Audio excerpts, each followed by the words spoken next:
Hey guys, welcome back to the channel. So behind me, I got a 2003 Dodge Grand Caravan, and the customer brought it in today because the power steering pump is making a noise, and we're going to go ahead and get that replaced today. Now, before we go ahead and begin, if you guys haven't subscribed to the channel, hit the subscribe button down below. Definitely smash that like button because it helps the channel out. And with that said, let's go ahead and get started on the repairs. So before we go ahead and begin this video, I just want to mention now that the job is done, because this is after the fact. I wasn't able to get the camera in there and show you guys every little thing. This job is just really tight when it comes to space, and there was no way I could film it. I did my best filming it. It's more of a talking point style video where I show you where things go and vice versa, more than a hands-on and getting you guys in there. So before you go ahead and watch, I just wanted to mention that to you guys. I make some really good solid points, and I'm pretty descriptive in it, but I know a lot of you guys like the hands-on action and seeing me physically do stuff, and there's a little bit of that in this, but not quite a lot. But either way, with that said, let's go ahead and roll the video. I have you guys positioned in the passenger side.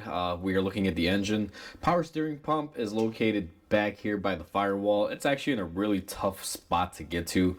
That's why these are kind of crappy when it comes to this job, but we're gonna go ahead and take care of it. First thing that you're gonna want to do is go ahead and loosen up your air box clamp here that connects it to the intake manifold, and then what we're gonna do is go ahead and remove our filter housing by releasing the clips that hold it into place. There should be a few of them on here. Make sure you get all of them. I believe it's 2 actually on this. And here's the thing, I haven't done one of these in a while. This thing's kind of a relic to me right now. It's been a long time since I had a 3.3 liter Chrysler in here. So I'm a little rusty with these, I guess you could say, because they were the big thing back in the day, and now it's all 3.6 liters. So we got our airbox cover out of the way, and then we can remove our intake boot. Just slides right off. Now be careful because there is going to be a sensor here. It does have a red lock, so I'm going to push my red lock tab up, and then I'm going to push the pin to release it, and we are going to get that out of the way. I'm also going to remove the air filter just to get it out of here. And what I'm going to do here as well is I'm going to remove this air filter box. Not that it's in the way or anything, it's just going to make it so much easier for me. I'm not going to have to fight this thing hitting me in the arm. So to remove that, we got a 10mm bolt. Just go ahead and get that removed, and your air filter box should technically slide out. Now this is older, so you got to pop it off of these little rubber grommets. What I'm going to do here, there's a rubber grommet in here, spray with some silicone spray, and that'll get it off. And let's see here, just like that, nice and easy, comes right out. And now that we have that set to the side, we have a little bit more room in here, but not really a whole lot. Let me grab my light here, and I'll show you guys exactly what we're working with. And it's gonna be a fun one.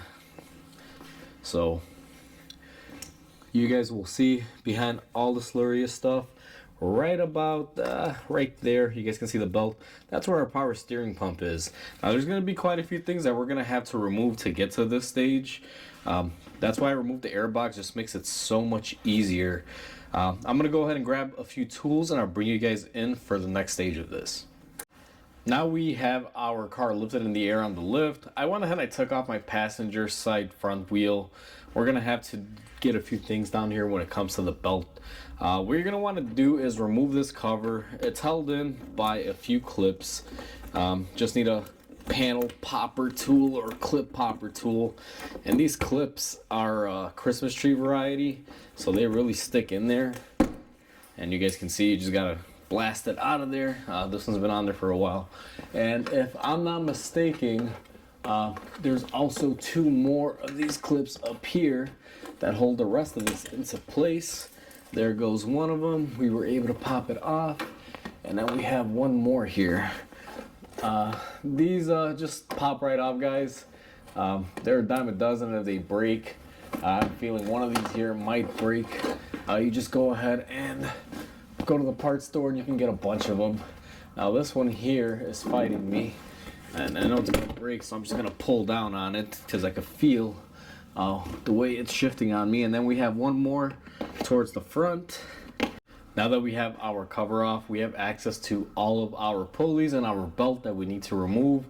This right up here is our tensioner. They have a 1/2 inch cutout there that is really nice when you can get a wrench in there. Unfortunately on this one, no breaker bar or ratchet or anything will get in there. You gotta have a specialty belt tool. This is what I use. It's a gear wrench setup. It's very thin. And the problem is that you can't get a ratchet or anything where the frame is on that tensioner. It's very difficult. It's not a well-designed concept. But what I do is I take my specialty brake tool, and I'm very thankful that I have this. I don't get to use it a lot nowadays, but it's very helpful in these situations. And then we're going to go ahead and relieve our tension and release our belt. So I'm going to leave my tool on here simply because it's a lot easier just to have it attached. So I'm just going to leave it there for the time being. Now that we have our belt off, we are going to start removing our high pressure line from our pump and our low pressure side hose from our pump. Now that we have the car back on the ground, we're going to attack our power steering lines. Now here's the thing, guys, I cannot fit the camera in there, very difficult, so I'm going to use the reman pump that we're going to be installing as a demo to give you guys an idea of what I'm doing, because you're probably not going to be able to see it. I don't have any way to get the camera in such a confined space, but this is the pump, and it will naturally sit in the engine like this, and towards the back facing the firewall you have this high pressure fitting right here. It's going to be a hard metal line. It's a lot easier to get it through the top. You can gain access through it than going through the bottom. There's a bunch of stuff in the way. So what I'm gonna do in this clip, and you're probably gonna see me, but you're not gonna see me actually doing it on the pump, is I'm gonna take my wrench, I'm gonna try to break this line free. The other line that we have is going to be right up top. That one I'll be able to show you guys. I can zoom the camera in there. It's right up top, and it's just a basic hose that you're going to remove using some clamps, and then there's an elbow fitting that we have to take out the old pump and transfer to the new one that this one doesn't have yet. But I just wanted to give you guys a good explanation of this because you know, there's no way I can show you. If I can, I'll try, but again, I don't think I'll be able to. So let's go ahead and start working out this high pressure line. So I have you guys in my hand, and I'm at least gonna try to zoom you over the area and show you. So if I could get my camera in here, and this thing is so bulky, see if I can even see what we're doing. If you look at your power steering pump right there, that is your low pressure side, the one that has the clamp, and right back there you will see that hard metal line facing the firewall. That is going to be the hard metal line, the high pressure side that we're going to be removing. Figured I would at least get the camera zoomed in and show you guys that portion of it, because you guys can see it is all the way deep in there. There is no way I'm gonna get a camera in there to try to record this as I'm doing it. So I'm gonna set you guys up, and at least you guys will see me struggle getting this off. Typically they do fight you, but hopefully this one comes off easy. So we have our 16mm wrench in hand, and we are going to remove our line. You guys will see that let's just say I'm not even looking at this. It's pretty much working in the blind here. I got my wrench set up on it. What I'm gonna try to do is try not to hurt my hands here and bust my hands open. Try and crack this loose. So now that I got my wrench in there, just push on it. Make sure you know your righty tighty, lefty loosey. Make sure you're moving it the right way.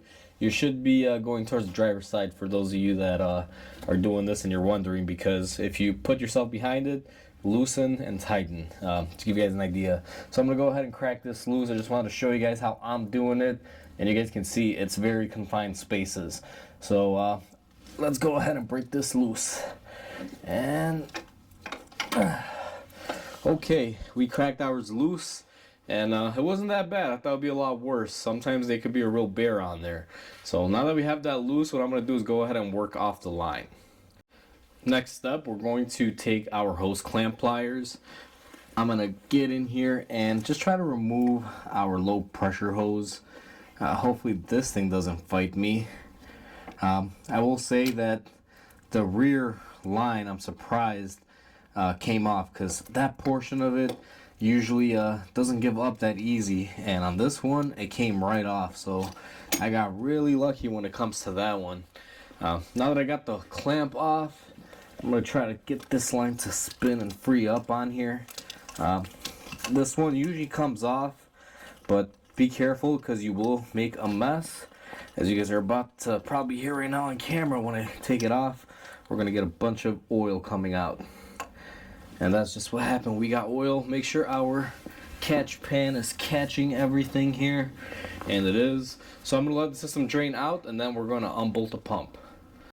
Now the next thing that we're going to be doing is unbolting our pump. If you look at your pump, you should have these cutouts, and what they do is they correspond to where the bolt holes line up. As you guys can see, there's an ear for where a bolt will go through. What I'm doing in this step, and again you guys can't see it, is I'm going to be rotating this around while feeling for my bolts and finding where they are and loosening them up and removing them. Now these will take a I believe a 12 millimeter, and you can get in there. Now I'm using my ratchet like this one. I don't know if this is going to work really good. I may have to switch up to a short style, but for right now I'm just going to try to sneak in here because I believe I lined up one of them here correctly.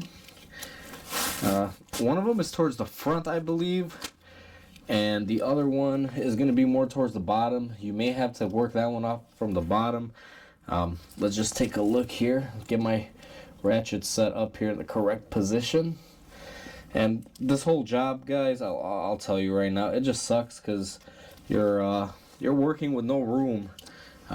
These have to be probably the tightest pumps that you could do when it comes to Chrysler. They are just in the worst position possible.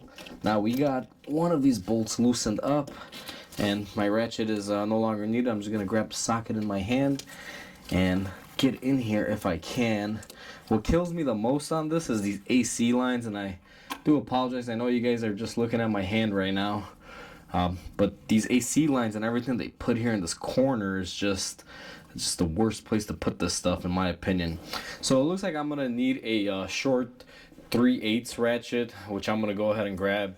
Now I'm going to go ahead and get these off, guys. There's no point for me to just film me struggling. I have a feeling I'm going to be fighting this for the next 20-30 minutes here because this is a rather difficult part. These are the more harder bolts to get to. I'm not exactly sure what location they're going to be in exactly, but you know, I'm just going to attack it. And once I figure out where they are, I will mention to you guys how many there are, because I think there's 2, but there may possibly be 3, and we'll just go from there.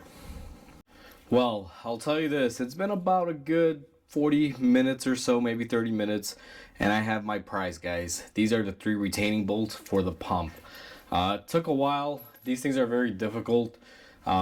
In Mitchell, they want you to remove the air conditioning hoses and all this stuff out of the way, and you know, I just don't want to do that. There's a lot of brittle hoses and things like that here. It'll just open up a can of worms. This car is pretty old, but we were able to get it out. Just fought us a little bit and got a couple scratches on our arms, but no big deal.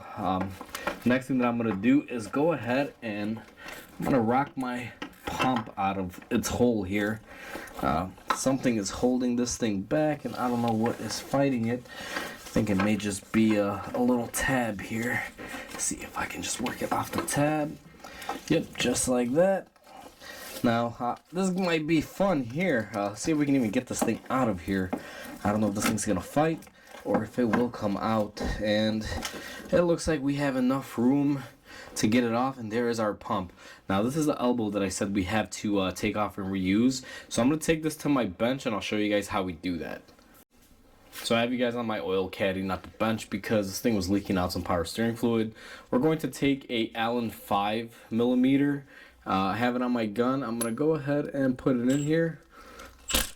And we're going to take off our Allen head bolt, which I'm surprised they used the Allen and not a regular bolt style on this. And then what we are going to do is just get our nipple off. Now these can be stuck on there, as you guys can see. So what you're gonna have to do is grab a pair of channel locks or something of this nature. And what I usually do, and you may have to vise it, I very carefully come in here and I'll try to grab it and work it from here just like this. I'm going to let this thing drain out before I vise it, because that's the more likely thing that I'm going to do, and I'm going to get that fitting off. Next up, what I'm going to do is I'm going to take my new pump, and I removed my fittings and everything from my old one, but on this one I'm not going to install it quite yet. I want to get this into position first, bolt it up. I can easily put that little fitting on there when it's installed on the car, just because that fitting not being there makes it a little bit easier to install a high pressure line. So the low pressure fitting is the last thing I'll be installing. And the same way that we took it out, we are going to just try to get her back in, just kind of, you know, wiggle it around and just try to position it in there. Now your high pressure line may be in the way, kind of blockading you on this job, guys, so make sure you just kind of work around it. Just try to fit it into position just like that. It takes a little bit of rocking, but I was able to get mine in.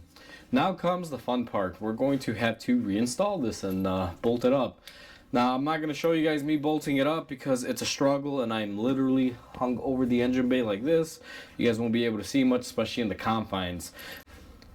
Now that we finally got our pump bolted on, I'm going to take my 16mm wrench and I'm going to come back here and I'm going to install our high pressure fitting. Now one thing to keep in mind, because you're working in the blind on this one, make sure you put the hose inside all the way and then you start threading it in by hand and jiggle it as you thread it. It's very easy to cross thread this. It's kind of like a brake line flare fitting in a way. That's how it seals up. There's no gasket or O-ring or anything, but just make sure that you thread it incorrectly, otherwise you will strip it out and then you're replacing another pump and possibly your high pressure line. Now I'm going to take a little bit of time and do this. If you have a little dust cap or a little plug on your pump, make sure you remove that. I'll be honest with you, I kind of did amateur hour. I left my plug in there thinking it was just a pull-out plug, but it was actually a threaded plug, and I had to go back down underneath there and you know, get it out without being able to see it. So I added about 5 minutes of pain to my life, I guess you could say, or this job. For no reason. I should have loosened that before I put it on. So if you're doing this and you're just watching the video and you haven't started on it yet, before you install your new pump, just loosen that fitting up and leave it on there lightly so you can just go in there and move it with your hand. It wasn't that easy for me, but either way, I'm gonna go ahead and attach the high pressure line, and I'll be right back with you guys. With the high pressure hose installed, I'm going to take my little elbow adapter for my low pressure side. You will notice there's an O-ring here. Make sure you replace the O-ring if you get it in your kit. Now, not all kits come with it. This one didn't. I had to actually match this up and put a new O-ring on there. So make sure you follow through, or if you want to reuse your O-ring, you can. Just make sure you clean it up really good. I'm going to take a little bit of silicone spray just to help me pushing it in there. And what I'm going to do is go ahead and install it in there, and it falls right in, and I'm going to go ahead and wiggle it, make sure it's fully inserted.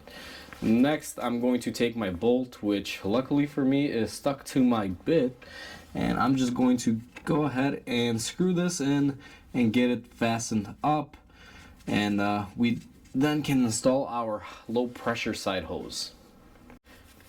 With the fitting installed, I'm going to grab my pliers, and this is going to be a little difficult, but I'm going to, well, I'm snagged up on something here on my gloves. Let me unsnag myself.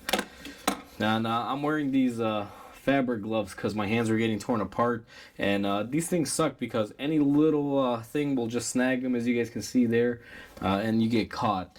But either way, now that we're freed up, we're going to take our hose clamp pliers. I'm going to set this on my hose clamp that we have for this hose, and what we're gonna do, and this is very difficult, but we should be able to, is go ahead and put our low pressure line in and then just slide our clamp over it. Now this one didn't quite go in there the way I wanted it to, so let me just reposition it here. Change my arm pattern here, and we're just going to line it up where it was, and right there it is nice and beautifully reinstalled. Now that we have that reinstalled, next step is going to be to go ahead and throw our belt on. Now this one is pretty simple. I didn't really take the belt off except for that lower pulley and the pump pulley, so most of it is within place. So I'm going to go ahead and throw my belt back on my pump. We're going to lift the car up, and then we're going to reinstall it on the bottom. We are back up underneath. I'm going to make sure that my belt is all good on a majority of these pulleys. And then what I'm going to do, since we left our tool on here, is go ahead and pull back on the tensioner, and we are going to reinstall our belt, and then hopefully we can get our tool out of here. Sometimes this will fight you. So let me see if I can get this off. And I apologize for the ambulance noises, guys. Sometimes you'll hear those in my videos. I am literally couple blocks away from a fire station, and it is non-stop alarm bells from the ambulances and fire trucks. Now that we got our belt put back into place, what we are going to do is go ahead and take our plastic cover. We are going to reinstall it. It's quite simple. You got a couple points. You got 1, 2, and 3 clips. Exactly the same way that you took it off, you reinstall it. I'm going to go ahead and do that off camera just because it's in the reverse order as we removed it. It's quite simple, and I'll be right back with you guys. Now that we are back on top of the engine bay, we're going to reinstall our air filter box. I'm going to go ahead and hit my little nubs where my rubber grommets go into with a little bit of penetrating oil. It'll just help slip everything together so much easier. So I'm going to line it up just like so. And let's see if I can get this on the nubs, and just like that, it is nicely fastened in there. Then I'm going to reinstall our 10mm bolt that we have on here, and we are going to fasten that up. Just snug it up. You don't really got to go too nuts with it. You definitely don't want to damage anything. Now we're going to replace our air filter just like so. Make sure it's in place correctly. And then we are going to grab our top cover, and actually let me just go ahead and lay this to the side so I don't block your guys' view. And what we're going to do is take our connector for our air temperature sensor that we removed previously, and we are going to reconnect it. And once we reconnect it, we are going to go ahead and lock it in, and then we are going to place our boot back onto our throttle body. Next, what we're going to do is we're going to go ahead and reinstall our intake side for our filter, and then go ahead and line up the cover and line it back up and clip it into place just like so. And then what we're going to do is go ahead and reinstall our PCV breather line just like so, and we are pretty much all set here. What I'm going to do next is go ahead and tighten up all of my connections here so we don't have any air coming in anywhere and have any leaks. And now that that is all buttoned up, our car is pretty much set together, but we do need to refill the power steering fluid. Let me go ahead and show you guys how I do that and how I bleed it out. We are looking at our engine, and I lifted the car up off the ground. We're going to take our power steering fluid cap, go ahead and remove it, and we are going to throw our power steering fluid in here. This takes the Dex Merc mix, however the customer supplied me with this Prestone. This is what they specifically want to put in there, so that's what I'm doing. I'm going to go ahead and fill this up to the proper level. Now that the power steering fluid is filled up, what I'm going to do is get in the car. The wheels are off the ground, and I'm going to move the wheel back and forth, lock to lock, just to purge some air out of the system. You want to make sure you try to get as much fluid in there as you can, so that way when you start your pump up, it's not dry. Now, you're not going to get a lot of air out this way, especially when it comes to a new pump, because the pump has to be driven. This mainly works for racking pinions and things of that nature. But you're going to do that a couple times. Now, I already went ahead and I did that off camera. I'm just showing you guys, how I did it. And next thing we're going to do is go ahead and start it up. And before you start it up, just want to mention your pump may be noisy for a couple seconds. If it continues to go on longer than a couple seconds, you may want to turn it off, move your wheel back and forth again, and then maybe check the fluid, see if you're not too full or too low. So let's go ahead and start this up. So our pump is actually not noisy. Oh, there you go. You guys kind of heard it right there. It's rattling off just a little bit. So there's still a little bit of air in the system. Now that the pump was pumping and I was moving the wheel while it was running, what I'm going to do, and it's very common, is when there's air in the pump and you get the fluid in there, it'll churn up the fluid and create air bubbles. And when that happens, you move the wheel back and forth while the pump is running, try to get as much fluid in there. It's called aeration. And what you do for this process is simply just wait with the cap off on your power steering reservoir. You just let all those bubbles run out. Then you're going to start it back up again and do the same thing and make sure there's no pump noise. And make sure your system is topped off, because as those air bubbles dissipate, your fluid level will displace it and take the place of it, and you will have lower fluid in your reservoir. So be mindful of that. Now I'm not going to show you guys the whole process of me doing this because it's pretty repetitive. Takes a little bit, but I'm going to give this thing a couple minutes, let that fluid de-aerate, top it off, start it back up, do the same process as we just did. And you know, just do it as many times as you have to. Now if you're doing this process 10 times and you still have the same issue, chances are you may, one, either have a bad pump or possibly have some sort of leak in the system where air might be getting in. So be mindful of that, guys. Don't just repeat 20 times and you know, expect it to work. If you did it a couple times, I want to say maybe like 4 or 5 times max, and it's still not working, then you got to check for either a bad pump, leaks, or something going on. Alright guys, so we are all said and done. As you guys saw, this job is very restrictive when it comes to space. I'm not going to lie, this video probably isn't the best video that I've ever done, just because you don't really see too much of the action, but hopefully at least as a guide, it'll kind of guide you guys and show you certain things on here. You know, it's just so difficult, you can't really show it. So if you guys wind up hating this video, I'm not gonna, you know, hold it against anyone, because it was mainly talking points and things of such. So with that said, hopefully this video helped you guys out. Please comment, like, and subscribe, because it definitely helps the channel grow. Hope you guys have a wonderful day, and I'll catch you guys on the next video.